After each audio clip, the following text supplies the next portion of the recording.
बिस्मिल्लाहिर्रहमानिर्रहीम। अस्सलाम वालेकुम। क्या हाल है, कैसे हैं? आई होप कि आप सब ठीक हों, खैरियत से हों। मैं हूं मारिया अंसारी और ये है आपका अपना YouTube channel Maria Ansari food secrets. तो आज हम बनाएंगे अपने किचन में आपकी बहुत ज़्यादा रिक्वेस्ट के ऊपर साग गोश्त। साग गोश्त बनाने के लिए मेरे पास 2 किलो साग है, 1 किलो पालक है और 1 किलो मेरे पास बीफ है, अदरक लहसुन का पेस्ट है, हरी मिर्चें, हरा धनिया, गरम मसाले, टमाटर हैं और देसी घी भी है। तो चलिए बिस्मिल्लाह करते हैं, शुरू करते हैं। और उससे पहले आप सबसे रिक्वेस्ट है काइंडली मेरे चैनल को सब्सक्राइब कर लें। तो सबसे पहले गैस के ऊपर रखेंगे हम प्रेशर कुकर को और फ्लेम ऑन कर दिया है। अब हम सबसे पहले इसमें डालेंगे बीफ। बिस्मिल्लाहिर्रहमानिर्रहीम। तो बीफ को पहले हम गलाएंगे प्रेशर लगा के। अब इसमें हम डालेंगे 3 कटे हुए प्याज। तो अब इसके साथ हम इसमें डालेंगे जो हमारे पास हैं, ये देखिए 2 चम्मच अदरक लहसुन का पेस्ट है, जिंजर गार्लिक पेस्ट।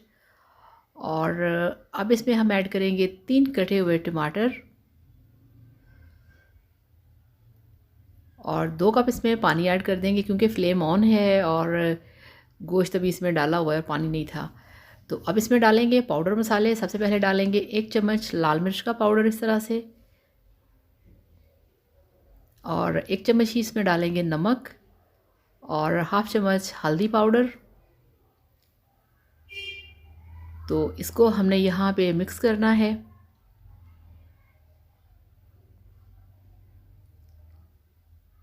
तो साग गोश्त बहुत ही मज़े का लगता है। वैसे भी आप अगर सिंपल खाली साग पकाएं तो वो भी अच्छा लगता है, साग गोश्त भी अच्छा लगता है। तो अभी तो माशाल्लाह सीज़न स्टार्ट है तो साग की भी बहुत सारी रेसिपीज़ आएंगी।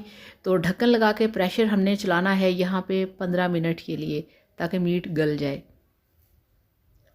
तो ये देखिए दूसरी साइड पे हमने साग और पालक है, इसमें थोड़ा सा धनिया भी है, पुदीना भी है कि गुच्छी। तो पानी डाल के इसको हमने 20 मिनट के लिए गलाना है। तो ये देखिए इधर दूसरी साइड पे जो हमारा बीफ है, जो गोश्त है, वो प्रेशर में अच्छी तरह से गल चुका है और प्रेशर का वेट हटा दिया है। अब हम इसका ढक्कन खोलेंगे। ये देखिए बिस्मिल्लाहिर्रहमानिर्रहीम। तो पानी जो था वो ड्राई हो चुका है और जो बीफ है जो गल चुका है, इसको अब हम डालेंगे कढ़ाई में। तो खुले वाली कढ़ाई में आज ये साग गोश्त पकेगा, नॉन स्टिक में नहीं पकेगा। तो इस तरह से पानी ड्राई करेंगे, फ्लेम ऑन करेंगे और इसमें डालेंगे कुकिंग ऑयल। और इसको यहाँ पे हमने बहुत ही अच्छे तरीके से भूनना है। इतना ज़्यादा भूनेंगे कि जितना भी मसाले के अंदर पानी था वो ड्राई हो जाए। तो ये देखिए पानी जो था वो सारा ड्राई हो चुका है। अब हम इसमें डालेंगे साबुत गरम मसाला, जिसमें काली इलायची है, हरी इलायचियाँ हैं और हाफ बादियान का फूल है। ये देखिए इसको क्रश करके, इसको तोड़ के फिर आपने डालना है। तो छोटी इलायची जो होती है इसकी खुशबू और बड़ी इलायची की बहुत ही अच्छी लगती है। तो इसमें डाल दिया है हाफ चम्मच ज़ीरा पाउडर, हाफ चम्मच सूखा धनिया पाउडर और हाफ चम्मच से कम इसमें डाल दिया है काली मिर्च का पाउडर। तो यहाँ पे जो हमारा गरम पाउडर मसाला था वो भी कंप्लीट हो चुका है। अच्छी तरह से मिक्स करेंगे। बहुत ही खुशबूदार और मज़ेदार जो खुशबू है वो आना शुरू हो चुकी है। भुनाई बहुत मस्ट है, इसको अच्छी तरह से आप भूनें। तो अब इसमें डाल दी हैं 4-5 हरी मिर्चें इस तरह से। मज़ेदार खाना बनाने के लिए इसको अच्छे तरह से भूनना बहुत ज़रूरी है। तो दूसरी साइड पे जो हमारा साग है वो बहुत अच्छे तरीके से बॉयल हो रहा है। इसको यहाँ पे 15 से 20 मिनट हो चुके हैं बॉयल होते हुए। तो अब इसका जो ये गल चुका है। अब इसमें ये देखिए साग एक साइड पे इकट्ठा हो गया और पानी साइड पे निकल आया। तो अब हम इसको ग्राइंड करते हैं।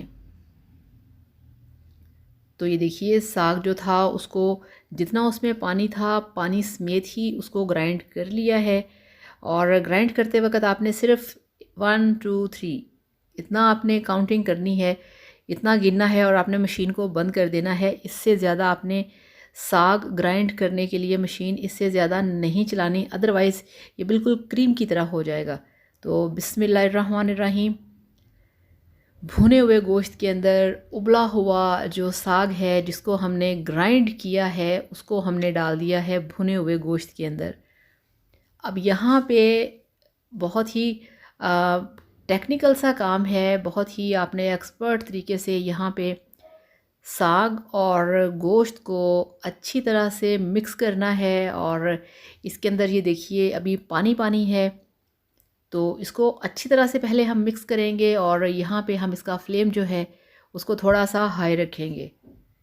ये देखिए इस तरह से, और इसको हमने बहुत ही अच्छे तरीके से यहाँ पे पकाना है।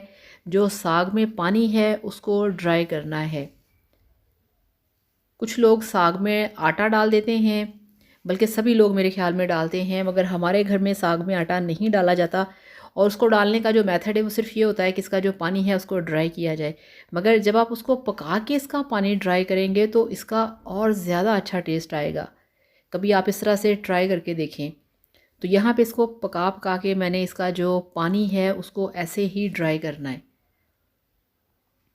तो इसको पकने के बाद मैंने देसी घी के अंदर लाल मिर्चें और हरी मिर्चें डाल के 1 मिनट के लिए उसको गर्म करना है और फिर इसमें उसको डाल देना है। तो थैंक यू सो मच सब लोगों का, जो लोग इतना प्यार करते हैं, इतने अच्छे कमेंट्स करते हैं, वीडियो को लाइक करते हैं, उनका दिल से जितना भी ज़्यादा मैं शुक्रिया अदा करूं, थैंक्स बोलूं वो कम है। और आप सबसे रिक्वेस्ट है कि इसी तरह से मेरे चैनल को सब्सक्राइब किया करें और वीडियो को लाइक किया करें। कोई सजेशन हो, कोई कमेंट हो, कोई बात हो, कुछ भी आप कर सकते हैं। तो यहाँ पर ये तैयार हो चुका है और आपको दिखाते हैं इसको डिश आउट करके इसकी फ़ाइनल लुक। तो ये लीजिए, अल्हम्दुलिल्लाह माशाल्लाह आपका साग गोश्त बनके तैयार है। अब इसको मैंने बाउल में डालने के बाद इसके ऊपर तड़का लगाया है देसी घी का, जिसमें डाली थी हरी मिर्चें और साबुत गोल लाल मिर्चें। 1 मिनट के लिए ऑयल को यानी कि देसी घी को गर्म किया और उसके ऊपर डाल दिया है। तो इस तरह से आपका जो साग गोश्त है वो कंप्लीट हो चुका है। मुकम्मल रेसिपी तैयार है, बहुत ही मज़ेदार है। तो इसे इस तरीके से बनाइए, खाइए, एंजॉय कीजिए और मेरे वीडियो को लाइक करिएगा, चैनल को सब्सक्राइब करिएगा। Thank you so much. अल्लाह हाफ़िज़, बाय बाय।